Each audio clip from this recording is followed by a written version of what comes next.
नमो भगवते वासुदेवाय।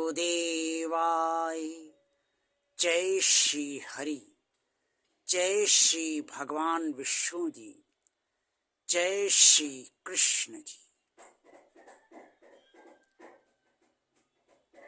इस संसार में राग और द्वेष सदा से ही रहा है। किसी से राग होता है तो किसी से द्वेष होता है। भगवान श्री कृष्ण जी ने अर्जुन को कुरुक्षेत्र में ज्ञान देते हुए ये बताया कि मेरा भक्त वही होगा जो किसी से वैर नहीं करेगा। राग के बारे में उन्होंने ये नहीं कहा क्योंकि वो जानते थे कि राग के बिना ये संसार नहीं चल पाएगा।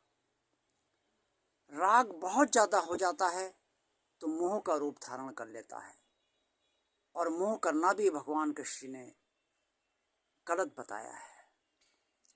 इससे भगवान से दूरी बढ़ती है और संसार में अंततः मोह के वश कष्ट ही होता है। लेकिन वैर बहुत बुरा होता है और इसके बहुत बुरे परिणाम भक्त को भोगने पड़ते हैं। इसीलिए भगवान श्री कृष्ण जी ने भक्त के हित में अर्जुन को ज्ञान देते हुए कहा कि किसी से वैर न रखना। जो किसी से वैर नहीं रखेगा वो मेरा होगा, अर्थात भगवान का होगा, भगवान श्री कृष्ण जी का होगा। वैर दो तरह से उत्पन्न होता है। एक तो किसी की खुन्नस, जो आम भाषा है, हमारे प्रति हो या हमारी खुन्नस किसी के प्रति हो। खुन्नस का कोई ना कोई आधार जरूर होता है। किसी ने गांठ बांध ली कि इस व्यक्ति ने मुझसे ये कहा था और वो उसे बहुत बुरा लगा, तो वो हमेशा याद रखता है कि इसने मुझसे ये बात कही थी। या किसी ने किसी के साथ कोई गलत कार्य किया है तो वो भी इस बात को हमेशा ध्यान रखता है जिसके साथ गलत हुआ है कि इस व्यक्ति ने मेरे साथ गलत कार्य किया है। और या किसी ने किसी की मदद नहीं की जबकि उसे बहुत ज़रूरत थी, तो ये भी एक खुन्नस हो जाती है कि इसने मेरी मदद नहीं की जबकि मदद करने में सक्षम था। कोई भी आपसे वैर रख सकता है और उसका कोई ना कोई आधार अवश्य उसके पास होता है।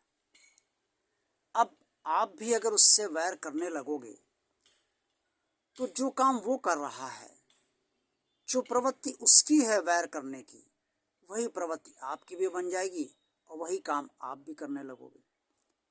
क्या अंतर रह जाएगा उसमें और आप में? आप भक्ति की जो योग्यताएं हैं उसमें एक योग्यता आपकी कम हो जाएगी, क्योंकि अगर आप वैर करोगे तो भगवान ने जो निर्देश दिए हैं भक्त के लिए उसका उल्लंघन आप करोगे। अब ये भी व्यवहारिक स्थिति में सोचना हर किसी के लिए जरूरी है कि अगर कोई मुझसे वैर करे तो मैं उससे वैर क्यों ना करूं, क्योंकि मुझे भी तो बुरा लग रहा है, वो भी तो गलत कर रहा है। अगर आपने कोई नई गाड़ी ली और आपके पड़ोसी को या मित्र को या किसी अन्य रिश्तेदार को बुरा लग गया, वो आपसे जलन करने लगा और उसने कुछ कह दिया और आपको बुरा लग गया, तो आप याद रखते हो कि इसने मुझसे कहा था और जब इसके यहाँ भी कोई नई चीज़ आई तो मैं इससे भी यही बात कहूँगा। ये खुन्नस भी है और ये वैर भी। किसी को धमकी देना भी वैर के अंतर्गत आता है और किसी को की हत्या करना भी वैर के अंतर्गत ही आता है। जब वैर अपनी सारी सीमाएं पार कर लेता है और उसे से वैरी वैर सामने वाले से नजर आता है तो वो उस सामने वाले का हत्या भी करने से अपने को रोक नहीं पाता है। वैर बहुत ही खतरनाक है। वैर तमोगुणी प्रवृत्ति है और वैर एक ऐसी दुष्प्रवृत्ति है जिससे व्यक्ति का सर्वनाश हो जाता है और उसे उस वैर का, जो वैरवश वो कर्म करता है, उसका अंततः अत्यंत बुरा फल भोगना पड़ता है, चाहे इस जन्म में भोगे और चाहे अगले जन्म में भोगे। वैर करने वाला, वैर रखने वाला कभी भी भगवान का सामीप्य नहीं पा पाता, क्योंकि उसके अंदर ये अशुभ स्थिति सदा बनी रहती है। इसीलिए भगवान कृष्ण ने कहा कि मेरे भक्त को किसी से वैर नहीं करना चाहिए। उन्होंने ये भी कहा कि मेरा अनन्य भक्त वही है जो किसी से वैर नहीं रखता। ये उन्होंने नहीं कहा कि भक्त से जो वैर रख रहे हैं तो भक्त भी उससे वैर रखे। भक्त से जो वैर रख रहे हैं, उन वैर रखने वालों को भगवान ने उनके हाल पर ही छोड़ दिया, क्योंकि जो भी वैर करेगा किसी से, वो भगवान का भक्त तो नहीं होगा। ये बात आपको समझनी ही चाहिए।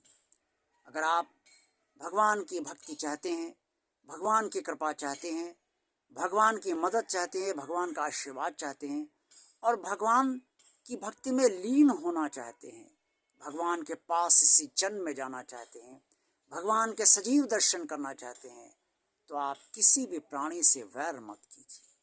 मनुष्य नहीं, किसी भी प्राणी से वैर मत कीजिए। जब आप किसी से वैर नहीं करेंगे तो जो भी आपसे वैर करेगा, उस समय अगर वो कोई भी गलत हरकत आपके साथ करता है या गलत कर्म करता है, तो आपका भगवान आपका अभीत कवच बनकर आपको वहां पर उस वैरी से हर हाल में सुरक्षित कर लेगा और आपको सुरक्षित बचा लेगा।